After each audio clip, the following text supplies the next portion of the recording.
নমস্কাৰ। আজি 14 নৱেম্বৰ তাৰিখে সমগ্ৰ ভাৰততে ভাৰতৰ প্ৰথমগৰাকী প্ৰধানমন্ত্ৰী পণ্ডিত জৱাহৰলাল নেহৰুৰ জন্মদিন উপলক্ষে শ্ৰদ্ধাঞ্জলি জনাবলৈ শিশু দিৱস পালন কৰা হয়। শিশুৰ অধিকাৰ, যত্ন আৰু শিক্ষা সম্পৰ্কে সজাগতা বৃদ্ধি কৰিবৰ বাবে এই দিৱস পালন কৰা হয়। ধন্যবাদ। কবিতাৰ শিৰোনাম ভয়। কবি মহিম বৰা। ভয়? ভয়, কথা এটা সুধো তোক, তই ক'ত থাক, কি কৰ, কবিনে বাৰু মোক? মা দেউতা আছেনে তোৰ? মৰম কৰেনে নাই? নে দুষ্ট অঘাইতং বুলি মাৰি ধৰি দিছে উলিওৱাই? বেৰ ঘৰৰ আন্ধাৰ চুকত থাক লুকাই লুকাই, ডাঙৰ মানুহ আঁতৰ হ'লেই উচাপ ঘনাই। তোৰ এইনো কিনো কথা, ঘৰত নপৰে মন, আমাৰ লগত লাগি ফুৰাই দেখিছোঁ তোৰ বন। পঢ়া শুনাৰ নামেই নল, মাৰ বাপেৰো ভাল, মই হোৱা হয় কোবাই কোবাই ছিঙিলোহেঁতেন ছাল। মায়ে সাজে ঘিলা পিঠা, তিল ফেনি লাৰু মিঠা, পাভতিত থয়, আহ জিভাৰ পানী বয়।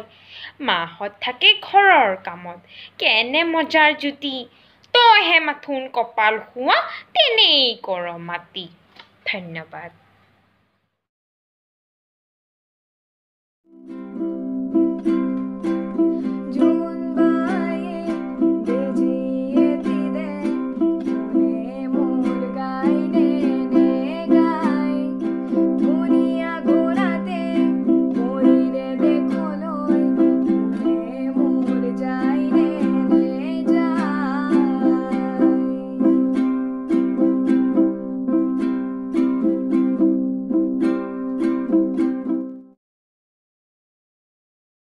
সুপ্ৰভাত। আজি 14 নৱেম্বৰ। আজি শিশু দিৱস। সমগ্ৰ ভাৰতবৰ্ষতে এই দিনটো শিশু দিৱস হিচাপে পালন কৰা হয়। স্বাধীন ভাৰতৰ প্ৰথমজন প্ৰধানমন্ত্ৰী পণ্ডিত জৱাহৰলাল নেহৰুৰ জন্মদিনটো এই দিৱস হিচাপে পালন কৰা হৈছে। এইগৰাকী মহান ব্যক্তি ভাৰতবৰ্ষৰ কণ কণ শিশুসকলৰ মাজত চাচা অৰ্থাৎ খুৰা নেহৰু হিচাপে পৰিচিত আছিল। শিশুৰ অধিকাৰ, যত্ন আৰু শিক্ষাৰ অধিকাৰ সাব্যস্তৰ বাবে এই দিৱস প্ৰতি বছৰে পালন কৰা হয়। তেওঁ কণ কণ শিশুসকলক ভাৰতবৰ্ষৰ ভৱিষ্যত হিচাপে গঢ় দিবলৈ বহুতো কাম হাতত লৈছিল আৰু সেইকাৰণে এই দিৱসটো তেওঁৰ প্ৰতি শ্ৰদ্ধাঞ্জলি জনাই পালন কৰা হৈছে। Hello all. Today is 14 November, the Day for Children. It is celebrated all over India to commemorate birth anniversary of Chacha Nehru. He believes that today's children is tomorrow's citizen. So the real development of the country is the development of children. Under his esteemed leadership, the India achieved progress and prosperity and respect of international level. He is known as the architecture of modern India because of his quality to lead the largest democracy and contribute in different fields. The children of today will make India tomorrow. The way we bring them up will determine the future of the country. By Pandit Jawaharlal Nehru. Thank you. Have a wonderful day.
জাতি ধৰ্মৰ বিভেদ পাহৰি একতাৰ গীত গাই যাওঁ জাতি ধৰ্মৰ বিভেদ পাহৰি একতাৰ গীত গাই যাওঁ একতাৰ গীত গাই যাওঁ একতাৰ গীত গাই যাওঁ সাৰে গামা পা পা ৰে গামা পা ধা ধা গামা পা ধা নি নি মা পা ধা নি সা সা সা নি ধা পা মা গা ৰে সা নি সা রে সা সা পা নি রে সা সা পা নি রে সা সা পা নি রে সা।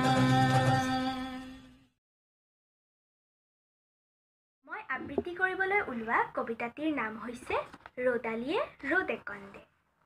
ৰ'দালিয়ে ৰ'দ একন্দে আকাশৰ মেঘবোৰ আঁতৰাই বেলিটোক উলিয়াই ৰ'দ একন্দে আকাশৰ মেঘবোৰ কৰবালেনে কিন কিন কিন কিন বৰষিছে ৰাতি দিন কেনেবা লাগিছে মন হ'ব আৰু দে শাৰী পুচি মেঘবোৰ কৰবালেনে আমাৰেনো কেউফালে চাচোন চাহ চেহ বোকা পানী লেটি পেটি কি যে মহাদুৰ্গতি এৰিব নোৱাৰি কাঠি কি যে লাগে চেহ আকাশত কোনে বাৰু পাতিছে নুঠে পালোঁ গৰমৰ বন্ধ তথাপিও যে হাই কি যে দিন মন্দ খেলা ধূলা কৰি বন্ধ ঘৰতে সোমাই আছোঁ আৰু লাগেনে ৰ'দ একন দি আমাক খেলিবলৈ দে। ধন্যবাদ।